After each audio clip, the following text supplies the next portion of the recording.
नमस्कार। मैं डॉक्टर नीरा सिंह, सहआचार्य समाजशास्त्र, राजकीय महाविद्यालय लूणकरण सर। हमारा जो टॉपिक चल रहा है वो है सामाजिक सर्वेक्षण। सामाजिक सर्वेक्षण का जो विशेषताएं हैं वो मैंने आपसे बताई थी। इसके बाद सामाजिक सर्वेक्षण का क्षेत्र क्या हो सकता है, इसके बारे में हमने कल डिस्कस किया था। इसी कड़ी में आज हम बात करेंगे सामाजिक सर्वेक्षण के उद्देश्य की, यानी कि हम सर्वेक्षण क्यों करते हैं, उसका क्या कारण है। सामाजिक सर्वेक्षण जो किए जाते हैं उसके मुख्य रूप से दो उद्देश्य हो सकते हैं। एक तो हम वैज्ञानिक ज्ञान प्राप्त करना चाहते हैं और दूसरा व्यवहारिक भी उद्देश्य हो सकता है।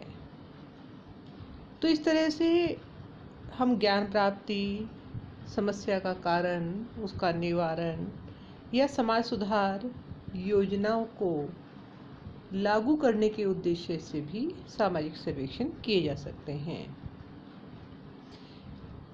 सर्वेक्षण जनजीवन के किसी पक्ष पर प्रशासन संबंधी तथ्यों की खोज करने के लिए अथवा समाजशास्त्रीय सिद्धांत के किसी पक्ष पर नवीन प्रकाश डालने के लिए किया जा सकता है। यानी कि हम सैद्धांतिक उद्देश्य के आधार से भी कर सकते हैं और व्यवहारिक उद्देश्य के आधार से भी कर सकते हैं। मुख्य रूप से सामाजिक सर्वेक्षण के जो उद्देश्य हैं उसमें हम कह सकते हैं कि सामाजिक तथ्यों का संकलन, यानी कि सामाजिक सर्वेक्षण के माध्यम से हम किसी घटना के बारे में जो महत्वपूर्ण तथ्य हैं उसका संकलन करना इसका उद्देश्य होता है। सामाजिक जीवन व्यवहार के संबंध में गणनात्मक तथ्यों का संकलन करना सर्वेक्षण का एक मुख्य उद्देश्य है। इस प्रकार के सर्वेक्षण के द्वारा सामाजिक क्रिया और संगठन के बारे में जानकारी प्राप्त की जाती है। लोगों के रहन सहन, आय वितरण, आर्थिक और सामाजिक सुरक्षा, धर्म, मनोरंजन, शिक्षा, व्यापार, उद्योग, पारिवारिक रचना, जनसंख्या की प्रकृति, वैवाहिक स्थिति आदि के बारे में सर्वेक्षण के द्वारा सूचनाएं संकलित की जाती हैं। आर्थिक और व्यापारिक क्षेत्र में बहुत सारे सर्वेक्षण होते हैं और कई व्यापारिक कंपनियां जैसे अपने माल की खपत करनी है या कहाँ पर उनके माल की खपत की संभावना होगी, उसके लिए बाजार का सर्वेक्षण करती हैं। तो सर्वेक्षण का जो व्यवहारिक उपयोग है, इससे विकास में हमें पर्याप्त सहायता मिलती है। तो जो सामयिक तथ्य है कि वास्तविक स्थिति क्या है, वो किसी भी क्षेत्र में हो सकती है, चाहे वो परिवार का हो, धर्म का हो, मनोरंजन का हो, शिक्षा का हो, उससे संबंधित हम तथ्यों को एकत्रित कर सकते हैं। दूसरा है सामाजिक समस्याओं का अध्ययन। कि सर्वेक्षण का, जैसे शुरू में भी मैंने आपसे बताया, इसके सैद्धांतिक और व्यवहारिक दोनों उद्देश्य होते हैं और जो प्रमुख उद्देश्य सामाजिक सर्वेक्षण का एक है वो है सामाजिक समस्याओं का अध्ययन करना। क्योंकि प्रत्येक समाज में बहुत सारी समस्याएं होती हैं, तो जैसे गरीबी, बेकारी, अशिक्षा, भिक्षावृत्ति, अपराध, बाल अपराध, आत्महत्या, ये सारी ऐसी स्थितियां हैं जो समाज के अंदर विद्यमान होती हैं। इन समस्याओं के बारे में जानकारी प्राप्त करना, उनके कारणों का पता लगाना तथा कि किस कारण से ये पैदा होती हैं, उसका निष्कर्ष के आधार पर उनका समाधान करना सामाजिक सर्वेक्षण का एक प्रमुख उद्देश्य होता है। क्योंकि जब तक हमें समस्याओं का नहीं पता चलेगा कौन सी समस्या है, तब तक हम उनका निवारण नहीं कर सकते। तीसरा है कार्य कारण संबंधों की खोज। कि सामाजिक सर्वेक्षण का उद्देश्य है घटनाओं के कारणों को ज्ञात करना कि किन कारण से कौन सी घटना घटित होती है, और क्यों होती है, किन परिस्थितियों में घटित होती है और इनकी पुनरावृत्ति किन कारणों से होती है, यह समाज को कितना प्रभावित करती है, इसको ज्ञात करने के लिए भी सामाजिक सर्वेक्षण का आयोजन किया जाता है। क्योंकि बहुत सारी ऐसी घटनाएं होती हैं जो समाज में, जैसे बाल अपराध को हम देख सकते हैं, या अपराध है, या सुसाइड वाले केस हैं, आत्महत्या वाले केस हैं, कि क्यों घटित होते हैं, उसके पीछे क्या कारण हैं, कौन सी परिस्थितियां हैं, इन सब चीज़ों को हम सामाजिक सर्वेक्षण के माध्यम से पता कर सकते हैं। क्योंकि समाज के अंदर कोई भी घटना बिना कारण के घटित नहीं होती और इन घटनाओं में अंतर्निहित कार्य कारणों की खोज जो है वो सर्वेक्षण का एक मुख्य उद्देश्य होता है। इसके बाद में है प्राकल्पनाओं का निर्माण एवं परीक्षण, यानी कि प्राकल्पनाओं का निर्माण, उनका परीक्षण करना भी सामाजिक सर्वेक्षण का एक मुख्य उद्देश्य है। जिस समुदाय समूह का हम अध्ययन करना चाहते हैं, उनका मुख्य सर्वेक्षण कार्य प्रारंभ करने से पहले छोटी मात्रा में एक अग्रगामी सर्वेक्षण भी किया जाता है, तो जिससे सर्वेक्षण से प्राप्त वास्तविक तथ्यों के आधार पर हम एक प्राकल्पना का निर्माण कर सकते हैं और फिर प्राकल्पनाओं के परीक्षण और सत्यापन के लिए भी सर्वेक्षण किया जाता है। दैनिक जीवन में घटने वाली घटनाओं और पुस्तकीय अध्ययन के द्वारा हमारे मन में विभिन्न कल्पनाएं पैदा होती हैं, उपकल्पनाएं पैदा होती हैं और इन उपकल्पनाओं के बारे में वैज्ञानिक विधि के द्वारा संबंधित तथ्यों को जो एकत्रित किया जाता है, उनकी विवेचना की जाती है, उसके लिए हम सर्वेक्षण का आयोजन करते हैं।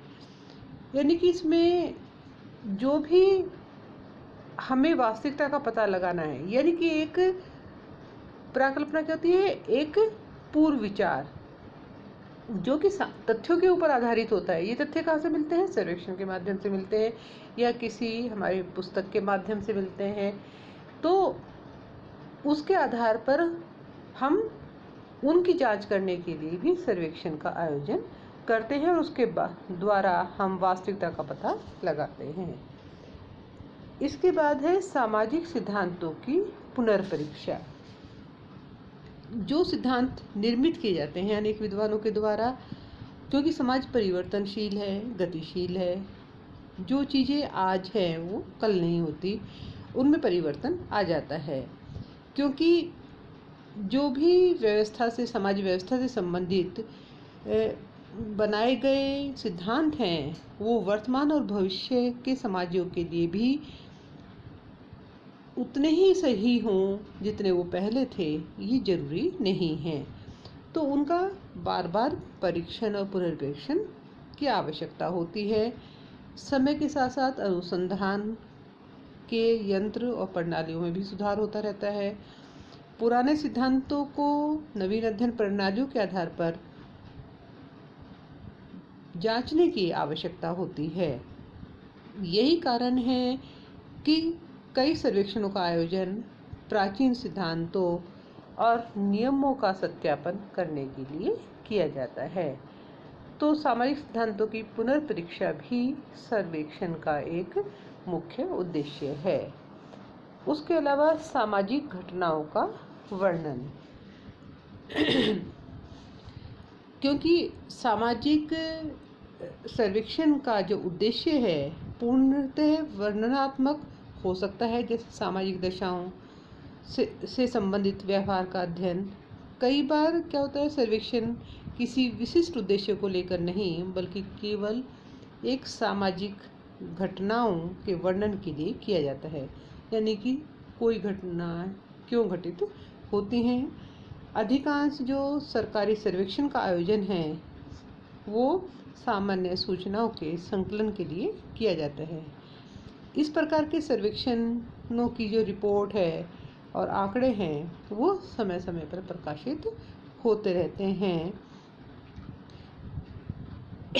नेशनल सैंपल सर्वे के द्वारा जो सर्वेक्षण किए जाते हैं वो इसी श्रेणी में आते हैं। और इस प्रकार के सर्वेक्षणों का उद्देश्य व्यक्तिगत अनुसंधानकर्ताओं के कार्य को सरल बनाना और उन्हें उचित सामग्री प्रदान करना होता है। तो इस तरह से सामाजिक घटनाओं का वर्णन करना भी सामाजिक सर्वेक्षण का एक उद्देश्य होता है। इसके अलावा है जीवन की दशाओं का अध्ययन। सामाजिक सर्वेक्षण का उद्भव और विकास से के द्वारा हम कह सकते हैं कि जो प्रारंभ में इंग्लैंड और अमेरिका में सर्वेक्षण का संबंध जो था वो मानव जीवन की सामान्य दशाओं को ज्ञात करने से संबंधित था। मूलतः सर्वेक्षण श्रमिक जीवन की दशाओं समस्याओं के अध्ययन से प्रारंभ हुआ और आज हम देखते हैं कि अधिकांश सर्वेक्षणों का आयोजन लोगों के रहन सहन, आय व्यय, व्यवसाय, सुख सुविधाओं, समस्याओं, शिक्षा, धर्म यानी कि सामाजिक जीवन के विभिन्न पक्षों से संबंधित तथ्यों को ज्ञात करने के लिए किया जाता है। तो इस तरह से सामाजिक सर्वेक्षण का जो मकसद है वो सामाजिक जीवन की दशाओं की वास्तविकताओं को ज्ञात करना भी एक इसका मुख्य उद्देश्य है। तो इस तरह से सामाजिक सर्वेक्षण एक ऐसा माध्यम है जिससे जिस सैद्धांतिक उद्देश्य भी होता है इसका और इसका व्यवहारिक उद्देश्य भी होता है। जब ये सामाजिक जीवन की दशाओं का अध्ययन करता है, किसी जो कारण हैं उनका अध्ययन करता है, तो ये इसका उद्देश्य व्यवहारिक होता है, क्योंकि इसके आधार पर ही जो समाज के पिछड़े हुई दशाएं हैं या पिछड़े हुए लोग हैं या क्षेत्र हैं उनके बारे में एक जो योजनाएं बनाने का जो कार्य है इन्हीं के निर्णय और सुझाव के आधार पर किया जाता है। तो इस तरह से जो सामाजिक सर्वेक्षण है वो एक महत्वपूर्ण कार्य को करते हैं सामाजिक जीवन तथ्यों का संकलन करने में, समस्याओं का अध्ययन करने में और सामाजिक व्यवस्था के निर्माण और पुनर्निर्माण में इसके द्वारा सहयोग प्राप्त होता है। धन्यवाद।